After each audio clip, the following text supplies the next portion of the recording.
여러분 안녕하십니까? 안녕하세요. 다시 뵈니 반갑습니다.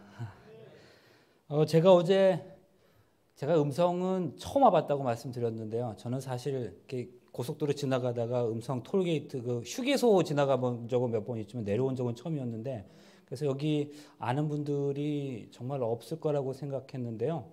끝나고 인사드리는데 너무 많은 분들이 알아봐 주시고 또 아는 분들이 정말 계시더라고요.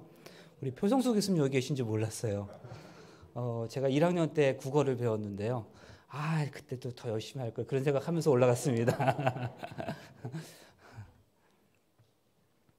그리고 제가 또 SNS를 하는데 제가 어제 조금 일찍 왔으니까 대속교회를 찍어서 이렇게 올렸는데 앤드루스에서 공부하고 있는 한 목사님이 우리 고향 교회를 가셨네요. 또 그러는 거예요. 박정규 목사님. 네. 그리고 또 제가 앤드루스에서 목회할 때 교회를 같이 잘 재미있게 섬겼던 그 장로님 아버님도 여기 계시고요. 그러면서 정말 우리가 한 가족이다. 또 이렇게 이래저래 서로 알고 있는, 또 하나님 안에서 더 가까워지는 그런 분들이 있다는 생각을 하면서 감사한 마음으로 운전하면서 또 내려왔습니다. 어제 말씀의 제목이 서스펜디드 가스펠, 유예된 복음이었는데요. 어제 사실 말씀의 결론을 다 내리지 못했어요. 말씀을 하다 보니까 벌써 시간이 많이 지나갔더라고요. 그래서 오늘은 어제 말씀드렸던 내용의 연속으로서 같이 이어서 함께 생각해 보도록 하겠습니다. 먼저 성경절, 어제 시작하면서 읽었던 성경절 다시 한번 보시고 시작하겠습니다. 베드로후서 3장 11절. 베드로후서 3장 11절. 이 모든 것이 이렇게 풀어지리니 너희가 어떠한 사람이 되어야 마땅하니요. 이 모든 것이 이렇게 풀어지리니 너희가 어떠한 사람이 되어야 마땅하니요. 이 질문에 대하여 우리가 이번 한 주간 동안 생각해 보도록 그렇게 하겠다고 말씀드렸습니다. 오늘 또 이 말씀에 대한 내용을 기억하시면서 이 질문에 대한 대답으로 우리가 어떠한 삶을 살아가야 하겠는지를 한번 생각해 보시겠습니다. 2005년이니까 꽤 오래됐죠. 근데 프랑스에서 가장 존경하는 사람이 누군지를 묻는 그 설문조사를 한 적이 있었어요. 그랬더니 2위가 누구였는가 하면 프랑스의 축구 선수 지네딘 지단이라는 사람이었대요.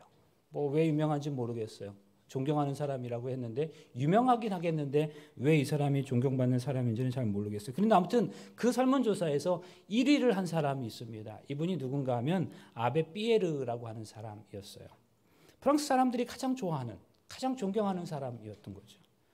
근데 이분이 누군가 하면 빈민구호 공동체인 그 엠마우스 운동을 하던 분이었어요. 엠마우스 운동이 뭐냐면 노숙자들이 길거리에서 집이 없어 그 길거리에서 자는데, 그런 사람들, 집이 없는 사람들을 위해서 집을 지어주는 운동이 바로 이 엠마우스 운동이었어요. 그런데 이분이 사실은 신부였거든요. 그 가톨릭 신부. 근데 이제 이분이 당신이 맡은 교회 그 성당이 있지 않겠습니까? 근데 그 성당에 그 집 없는 사람들을 다 들어와서 여기서 기거하게 한 거예요.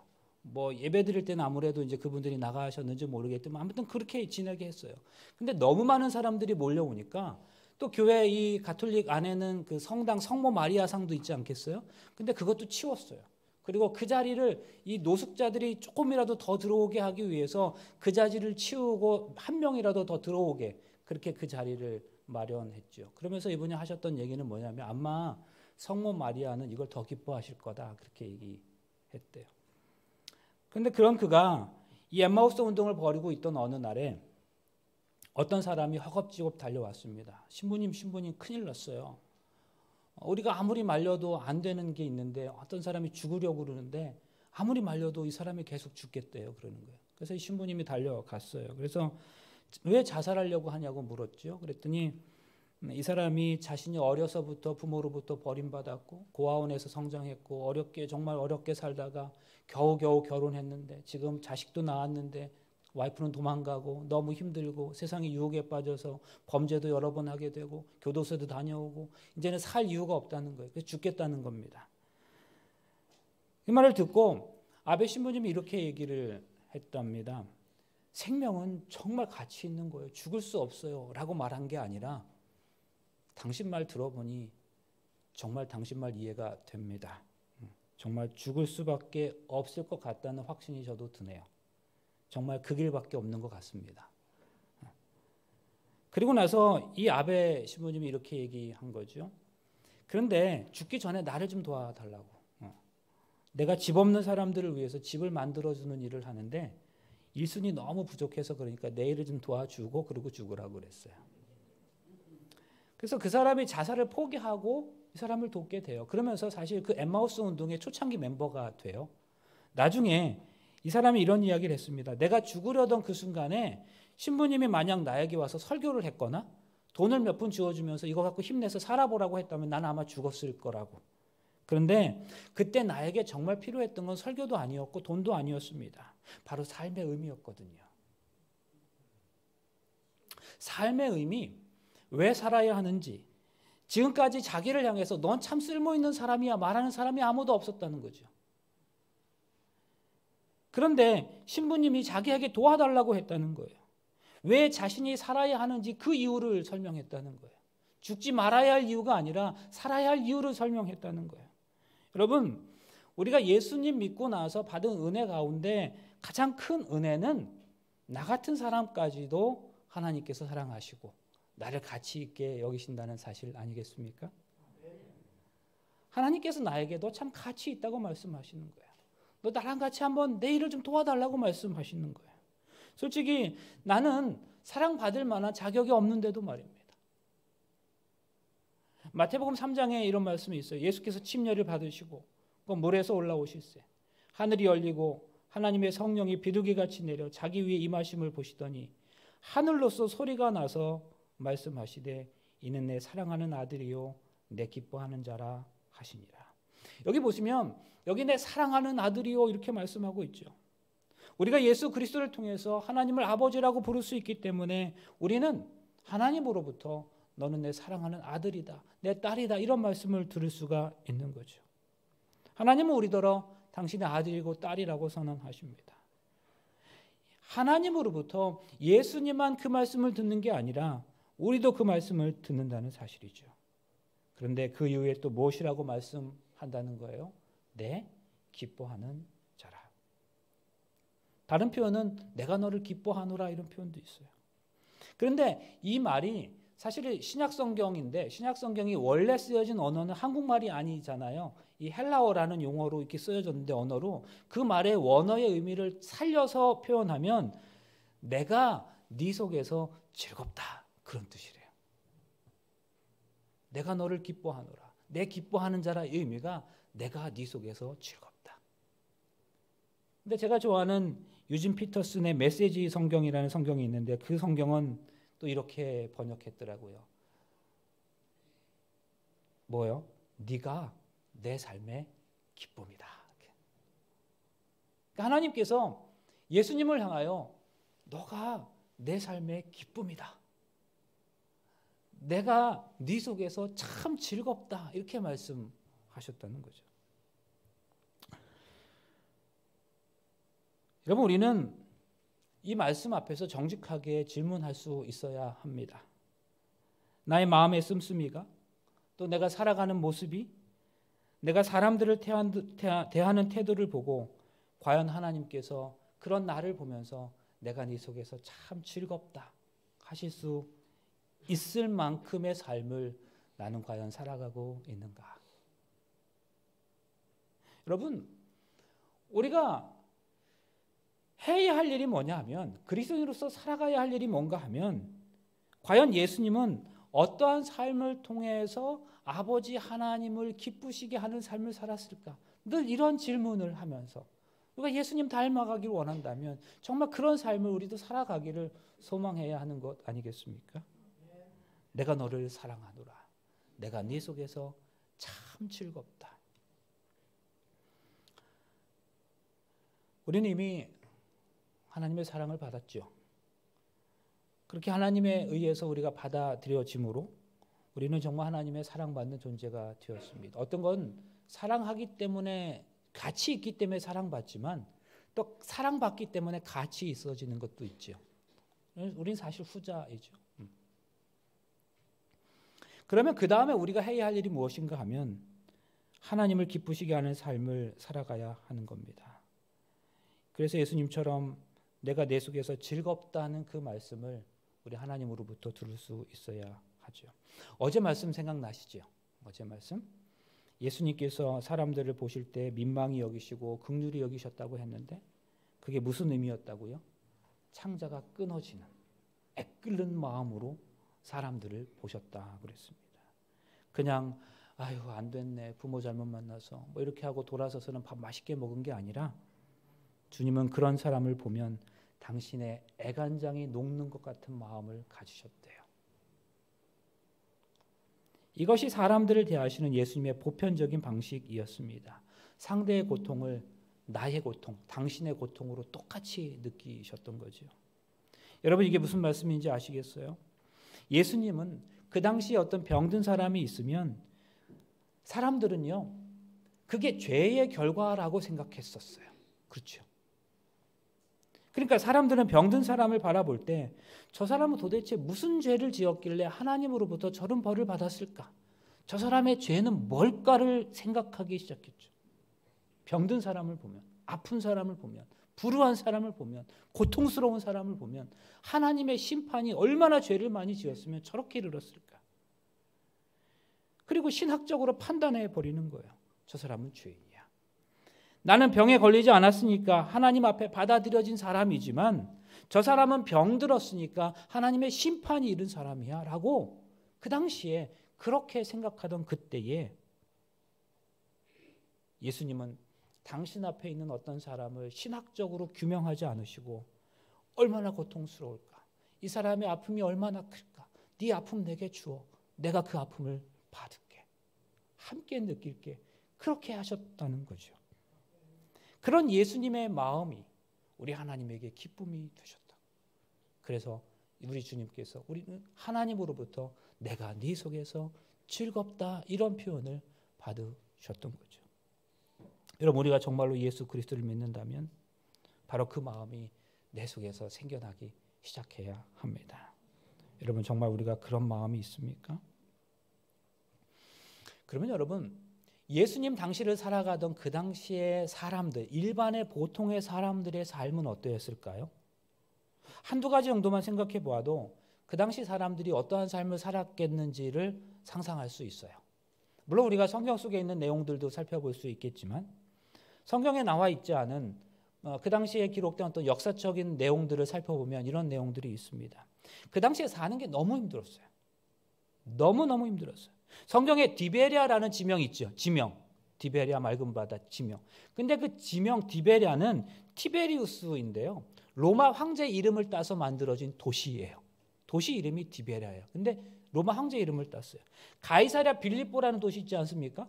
근데 가이사랴 빌립보는 그 필립이라고 하는 그 분봉 왕이 황제에게 잘 보이기 위해서 도시를 하나 그럴듯하게 만들어가지고 황제에게 봉헌한 도시가 가이사랴 빌립보예요.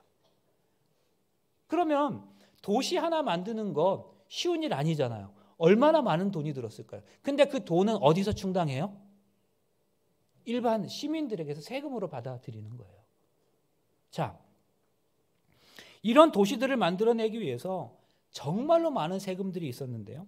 서민들은 돈을 다 벌어서 세금으로 다 바쳐야 했습니다. 그 당시에.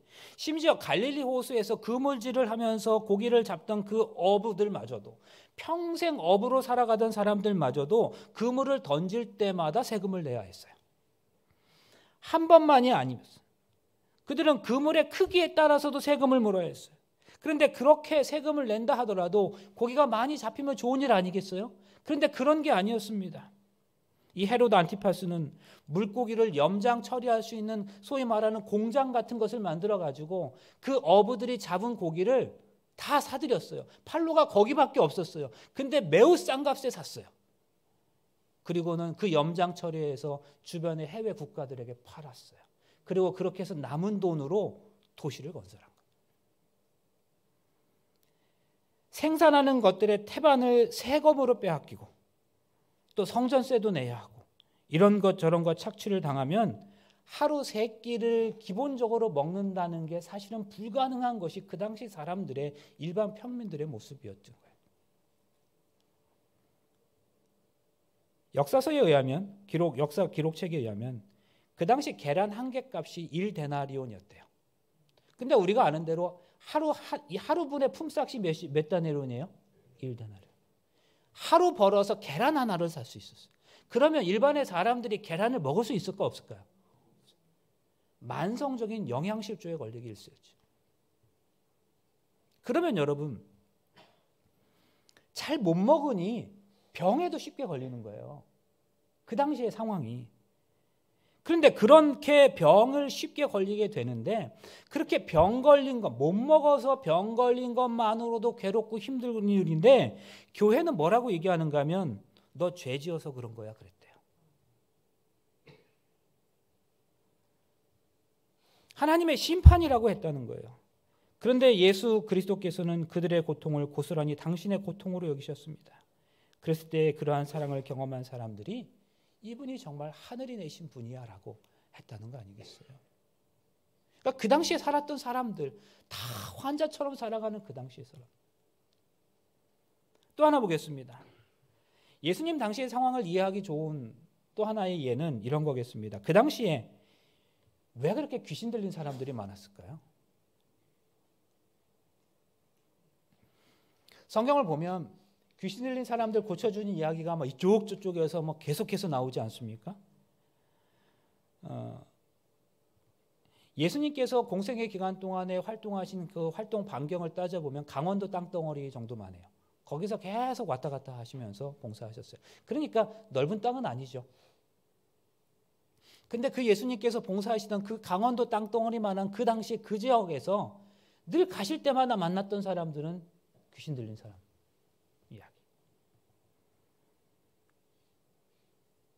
예수님 당시에 예수님 때문에 영적인 정쟁이 활발했기 때문이다. 그렇게 얘기할 수도 있어요. 그런데 꼭 그렇게만 볼 수 있는 것은 아니겠습니다. 우리가 성경의 이야기를 그렇게만 해석하지 말고 그 당시의 상황적 배경을 좀 이해할 필요가 있겠습니다. 여러분 그 당시에 귀신 들린 사람들이 많았던 이유는 그 땅에 벌어진 참담한 전쟁의 상황을 이해하지 않으면 안 될 것 같습니다. 여러분 만약 내 사랑하는 가족이 어떤 말도 안 되는 무자비한 폭력에 의해서 죽임을 당하는 일을 겪었다고 한번 상상해 보세요. 그리고 그걸 내가 봤다고 생각해 보세요. 그러면 내 정신이 온전할 수 있겠습니까? 그 슬픔은 단순히 크다고만 말할 수는 없을 겁니다. 그런데 그 슬픔과 고통의 과정이 너무나 크면 사람이 그 마음을 턱하니 내려놓게 되지요. 그래서 심리학적으로 뭐라는가 하면 마음의 통전성이 깨졌다 그렇게 얘기합니다. 여기 컵이 있다고 한번 상상해 보세요. 둥그런 컵 말이에요. 뭐 이렇게 머그컵. 근데 이거 제가 이렇게 아무리 만지고 있어도 그것도 누구도 그것 때문에 뭐 마음이 불편하신 분은 안 계실 거예요. 뭐 위험하다고 생각하지 않을 거예요. 왜? 컵은 둥그러니까 매끈하니까 말씀이에요. 그런데 이 컵을 떨어뜨려서 깨졌어요. 그리고 막 산산조각 조각이 났어요. 그걸 제가 주우려고 그러면 뭐라고 하시겠습니까? 조심하세요 그러시겠죠. 왜요? 베일까 봐. 손에 베일까 봐 그래요. 여러분 깨진 건 날카롭습니다. 세상의 모든 건 날카로운 면, 깨진 건 다 날카로운 면을 가지고 있어요. 그런데 귀신 들렸다는 건 뭔가 하면 마음의 통전성이 깨졌다는 걸 의미해요. 그러면 예수님 당시에 왜 그렇게 귀신 들린 사람들이 많았을까? 그 당시의 상황을 좀 생각해 보겠습니다. 예수님께서 채 10살이 되기 전인 AD 6년에 예수님의 성장하셨던 나사렛에서 불과 8km 떨어진 이 세포리스라고 하는 곳에서 로마 제국에 대한 독립운동이 일어났어요. 우리가 잘 아는 열심당원이 일으켰던 운동이에요. AD 6년에. 그러자 로마건 2개 군대와 4개 기병대를 보내서 그 반란군을 철저하게 보복합니다. 그리고 그 독립군에 가담했던 사람들, 그리고 그 독립군을 도왔을 법한 사람들, 그리고 때로는 그 가족들까지도 그렇게 의심되는 모든 사람들을 처형하는데 그 세포리스 길가에 십자가 2,000개를 세워놓고 2,000명을 다 거기서 죽여버렸어요. AD 6년에 나사렛에서 8km 거리라면 제가 오늘 목사님께 여쭤봤어요. 여기 우리 교회에서 8km는 어디쯤 돼요? 광해원 교회쯤 된다고 하시대요. 그 정도의 세포리스가 있었고 나사렛에서 예수님이 여기서 성장하고 있었는데 거기서 그런 일이 있었고 2000개의 십자가가 세워졌어요. 우리는 십자가라고 하면 예수님의 십자가와 양편의 강도 십자가만을 생각하기 쉬운데 사실 십자가형은 그 당시 로마가 매우 잔인하게 실행했던 처형 방법 가운데 하나였죠. 로마의 십자가형은 그보다 훨씬 전인 AD BC 71년으로 거슬러 올라가는데 그때는 십자가 6,000개를 세워놓고 사람을 처형했던 일도 있었습니다. 로마가 굉장히 무자비했어요. 세포리스 같은 작은 동네에 십자가 2,000개가 세워지고 거기에 2,000명의 사람들이 벌거벗겨진 채 죽임을 당한 거죠. 그러면 그 갈릴리 지역, 그 넓은 지역도 아닌 그 지역에 살았던, 여기 뭐 유씨 많다고 하셨잖아요. 봉씨도 집성촌이 있다면서요. 그런데 그 일대에 살았던 사람들 가운데 한 단계만 건너면 아는 사람들이 죽임을 당한 거예요.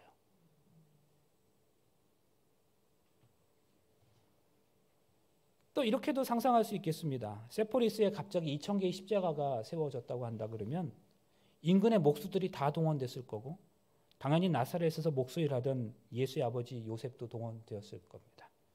그리고 어쩌면 10살 미만의 소년 예수도 아버지를 따라서 세포리스에 가서 그 무서운 광경을 보았을 수도 있습니다. 제 얘기가 아니라 역사책의 이야기예요. 그런데 로마의 그 상황에서 그런 일들이 대단히 비일비재했다는 거예요. 그러면 여러분, 그 당시 그 지역에 살고 있었던 사람들의 일상적인 것이 무엇인가 하면 로마에 의해서 비참하게 무자비하게 죽임을 당한 사람들의 시선을 그냥 거리에서 쉽게 볼 수 있었던 거예요. 십자가형은 그런 거였으니까. 당연히 그 엄청난 폭력의 경험들이 사람들의 내면 가운데 큰 상처가 되지 않을 수 없었을 겁니다. 그 참담한 모습을 보면서 어떻게 자신의 마음과 정신의 통전성을 유지할 수 있었겠느냐 말이에요. 정신을 탁 놓아버리는 겁니다. 그러면 거기에 악령이 또 들어가 버리곤 했겠죠. 그런데 그런 귀신 들린 사람들의 특색이 뭔가 하면 깨진 마음이니까 자기에게도 또 타인에게도 위험한 것입니다. 그러니까 거라사 지방에 귀신 들린 사람 우리 기억나시죠? 사람들이 그 앞을 지나갈 수 없었다는 거예요. 왜요? 너무 폭력적이니까. 그 귀신 들린 사람은 불에도 물에도 자신을 던지는 겁니다. 폭력적인 거죠. 그런 상황에서 예수님이 그들을 어떻게 대하셨는가? 사람들은 종교의 이름으로 불결하다 정죄하는데 예수님은 그들에게서 귀신을 내어 쫓으시고 그들을 품에 안아 주시는 겁니다. 그러니까 사람들을 쉽게 죽이는 로마의 압제하에 있었던 그 상황에서는 엄청난 불의와 폭력으로 인해서 그러한 마음의 통전성이 깨진 사람들이 쉽게 양산될 수밖에 없었는데 역시 그러한 상황에서 종교는 그런 그들을 오히려 정죄하고 사회로부터 분리시켰는데 예수님은 그들에게서 귀신을 내어 쫓으시고 그 사람들을 당신의 백성으로 안아주셨던 거죠. 그러니 하나님은 그런 예수님을 향하여 내가 네 속에서 즐겁다라고 하실 수밖에 없지 않았겠어요? 미국에서 목회하다가 다시 10년 전에 한국으로 돌아와서 거의 매 방학마다 학생들을 인도를 해서 뭐 국내든 국외든 봉사대를 가곤 했습니다. 이번 겨울에도 또 그렇게 계획하고 있는데요.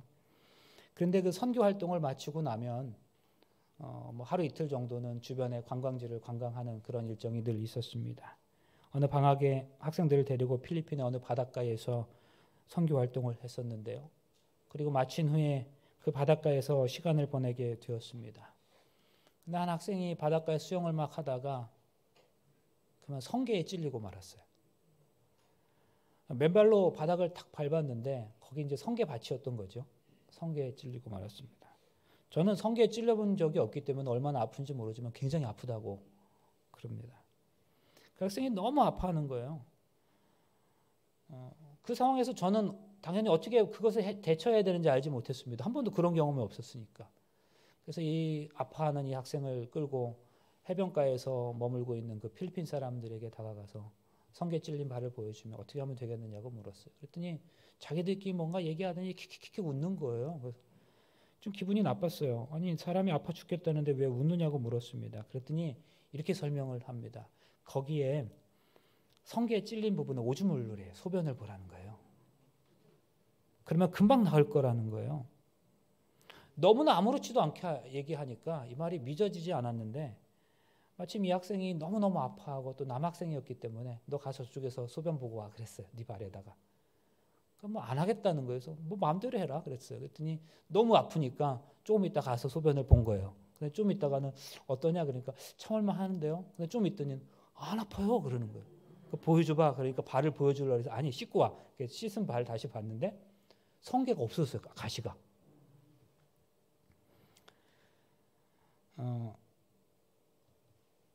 정말 거짓말처럼 없어졌는데 이 암모니아 성분이 가시에 닿으니까 몸에 박혀있던 성게가 완전히 다 녹아버린 거죠.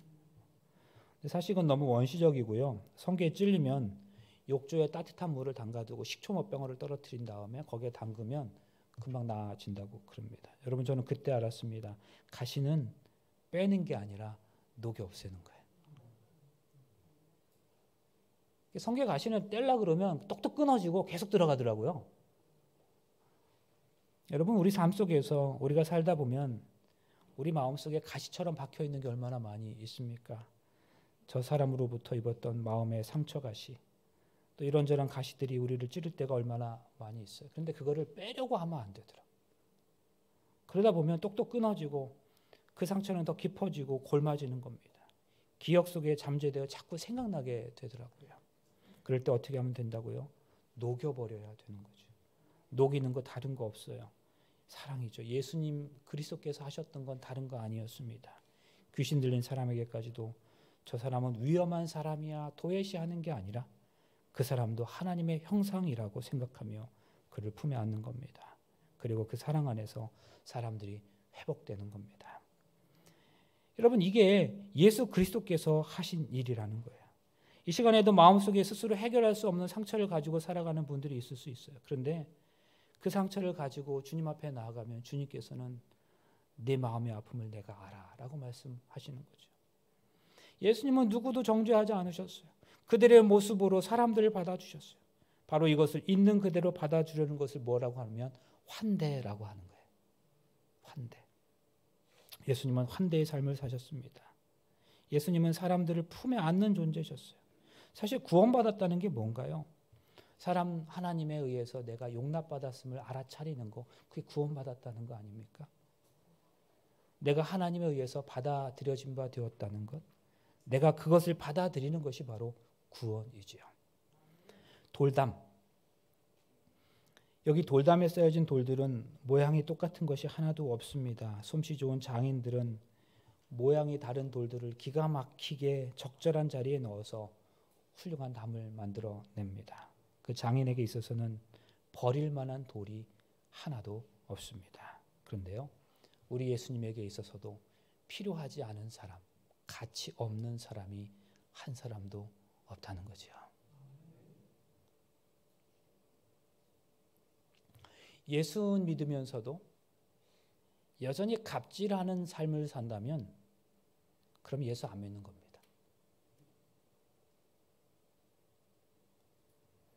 오늘 우리가 살고 있는 시대는 돈이 주인 노릇하기 때문에 저 꼭대기에 올라가는 것이 성공이라고 말하지만 성공은 남보다 높아지는 게 복이 아니라 남보다 높아질 수 있지만 그거 내려놓고 섬길 줄 아는 게 복이라고 말씀합니다.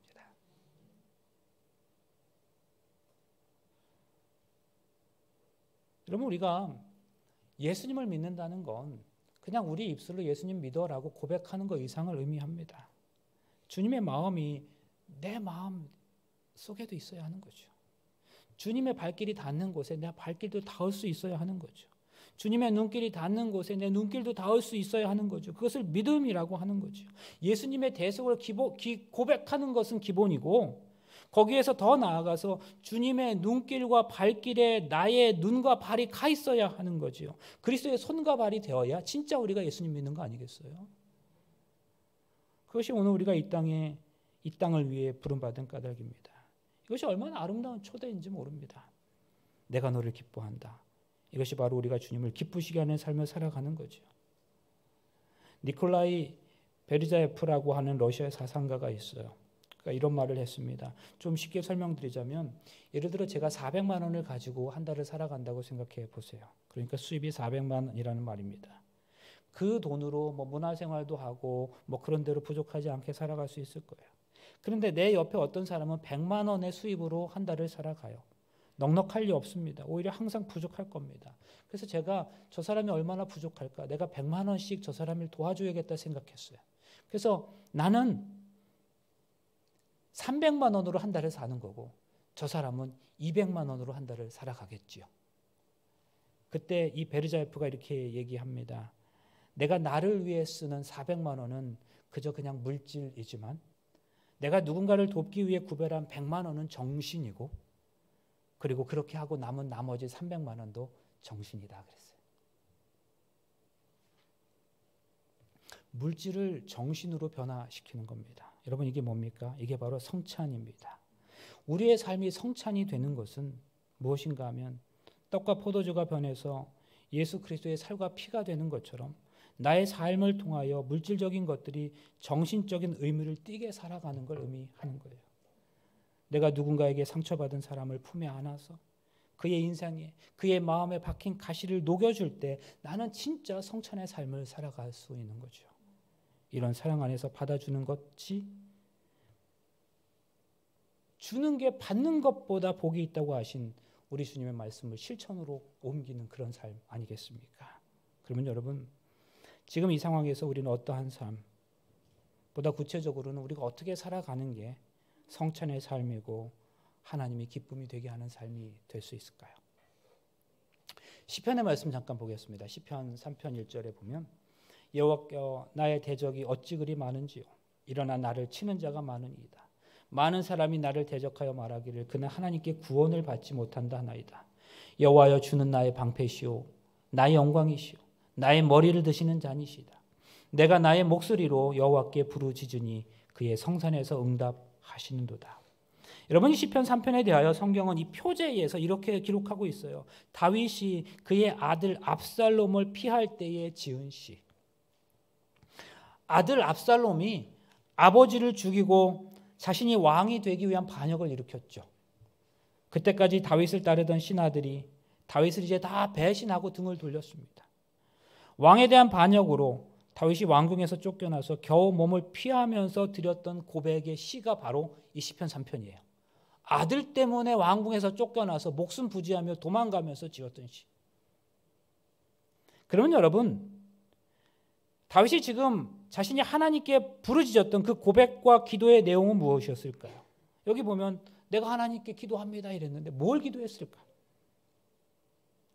우리는 시편 3편의 영적 배경이 되는 이야기를 기억할 필요가 있습니다. 그것은 다윗이 충신 그 우리아의 아내를 범한 후에 자신의 알리바이를 만들기 위해서 우리아를 죽게 하는 사건이었습니다. 그때 하나님이 이렇게 말씀하셨어요. 네가 이제 나를 업신여겼다. 햇사람 우리아의 아내를 빼앗아서 내 아내로 삼았은즉 칼이 내 집에서 영원토록 떠나지 아니하리라 하셨고 여호와께서 또 이와 같이 이르시기를 보라 내가 너와 내 집에 재앙을 일으키고 내가 내 눈앞에서 내 아내를 빼앗아 내 이웃들에게 주리니 그 사람들이 내 아내들과 더불어 백주에 동침하리라. 너는 은밀하게 행하였으나 나는 온 이스라엘 앞에서 백주의 이 일을 행하리라 하셨나이다 하니. 내가 나를 업신여기고 죄를 짓고 나서 회개하지 않고 잘못을 하고도 바로잡지 않았을 때 하나님은 네가 나를 업신여겼다라고 말씀하신대요. 그러면서 하시는 말씀이 이 칼이 네 집에서 영원히 떠나지 않겠다. 너는 숨어서 그런 무지막지한 범죄를 저질렀지만 내가 행했던 바로 그 범죄로 인해서 백주의 많은 사람들 앞에서 네가 그런 일을 또 당하겠다 말씀하셨던 거예요. 그러니까 그때 말씀하셨던 그것이 시편 3편에서 성취로 이루어진 거예요. 시편 3편의 배경이 바로 이 말씀이었어요. 이 사건이었어요. 아들의 반역과 충신들의 배신으로 왕궁에서부터 쫓겨나서 가는 거죠. 그런 순간에 그가 기도했답니다. 내가 나의 목소리로 여호와께 부르짖었다고 고백해요. 그러면 그 기도의 내용이 무엇이었을까? 바로 회개의 기도였어요. 부자손자 이렇게 말씀합니다. 그의 큰 죄는 항상 그의 앞에 있었다.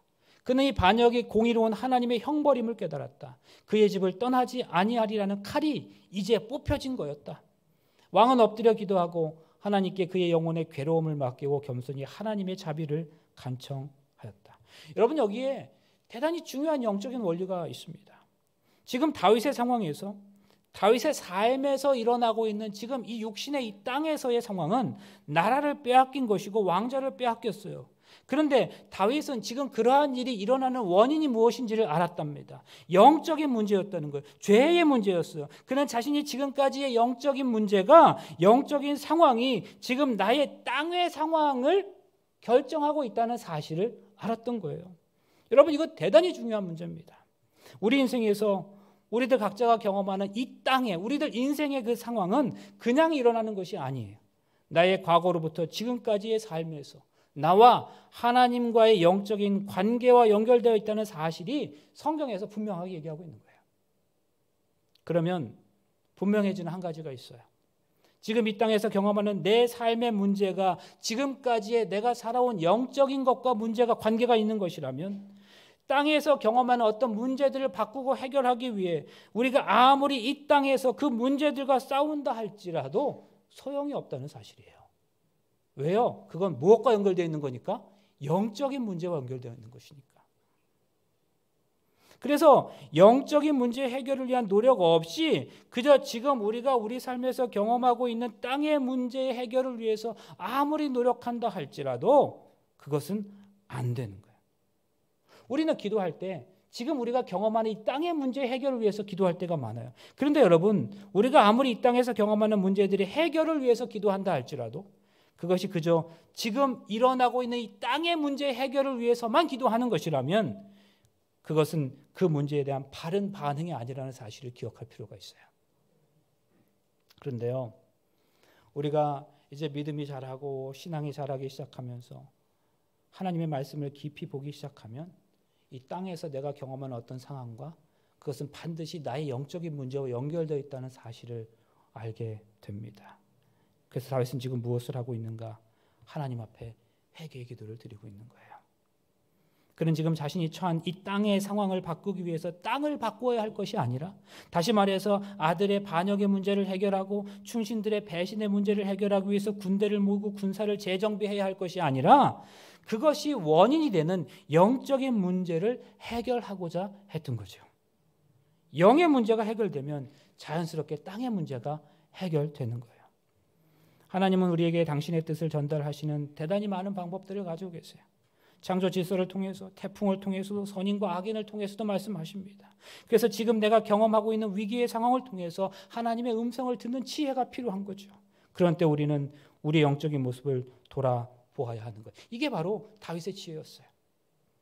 그러면 이제 이 말씀을 오늘날 우리의 상황으로 치환해서 읽고 해석하는 지혜가 필요해요. 우리가 지금 경험하는 이 코로나 상황 말이에요. 이 땅에 문제가 생겼습니다. 전 세계적으로 너무나 많은 사람들이 고통받고 있어요. 세상 사람들은 이것이 바이러스로 인한 전염병이라고 얘기해요.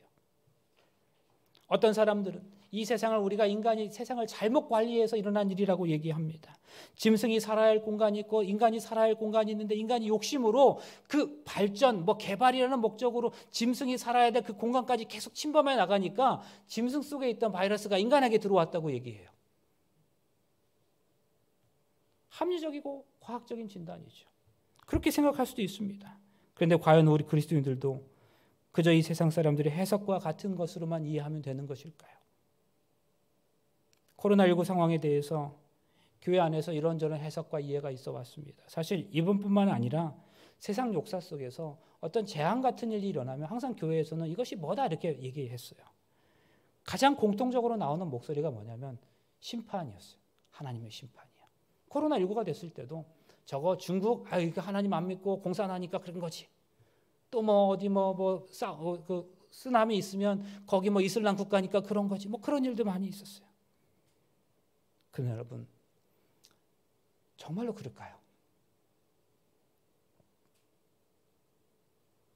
저는 이 코로나 시대는 하나님을 알지 못하는 사람에게가 아니라 하나님을 안다고 고백하는, 하나님을 믿는다고 고백하는 우리 그리스도인들에게 하나님께서 말씀하시고 싶어 하는 게 있다고 생각해요.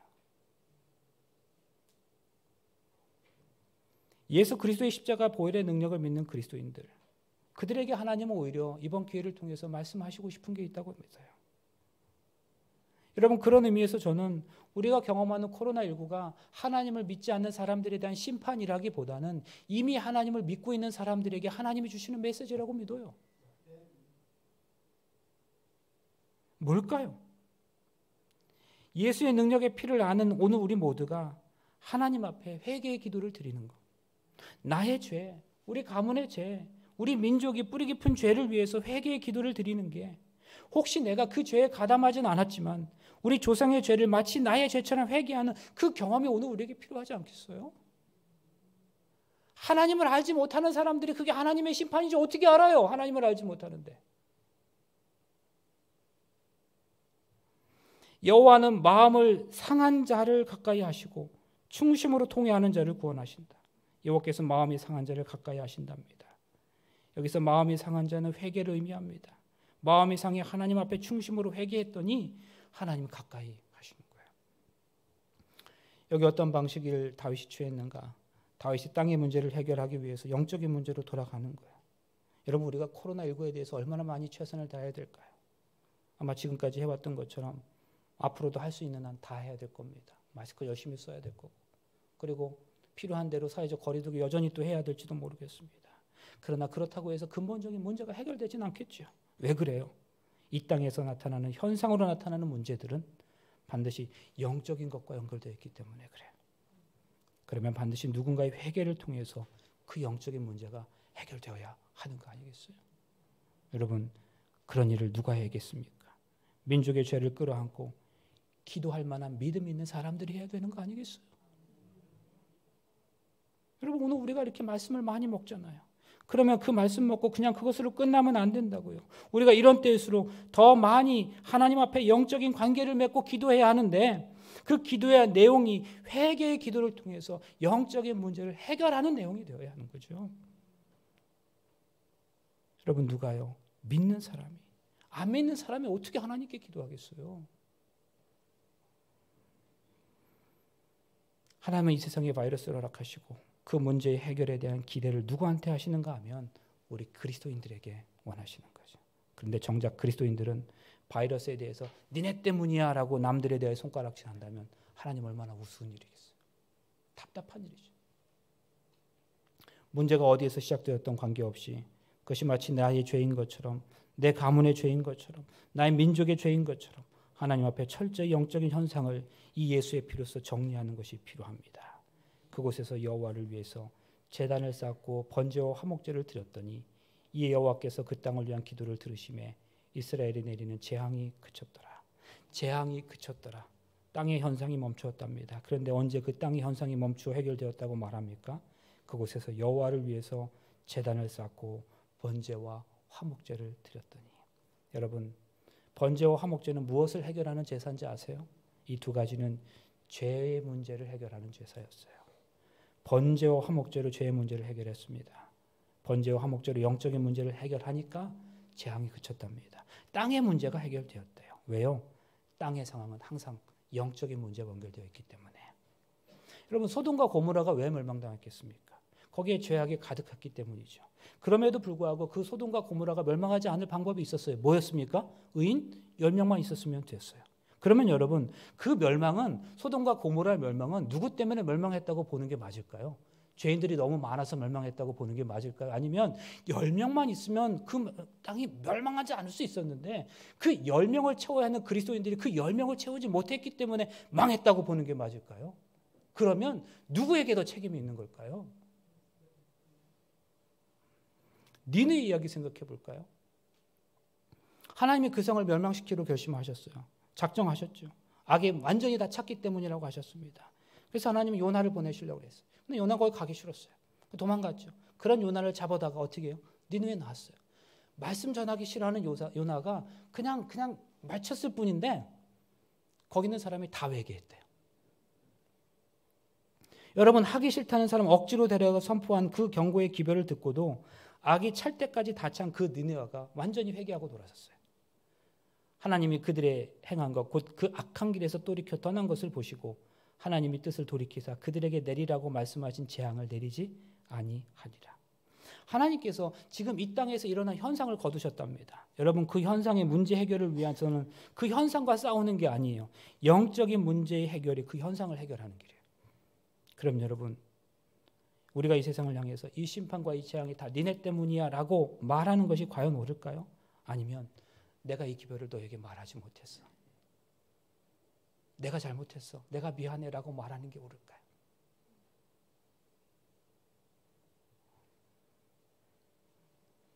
여러분, 우리가 정죄하는 세상은 니느웨처럼 악이 관영할 대로 관영해도 하나님으로부터 보내심 받은 사람 한 사람이 외쳐도 악에서부터 다 돌아서요. 그런데도 그걸 안 하니 세상이 망해가는 거 아니냐고요. 그러면 그게 누구 잘못이냐고요. 지금의 이 상황은 누구 때문이냐고요.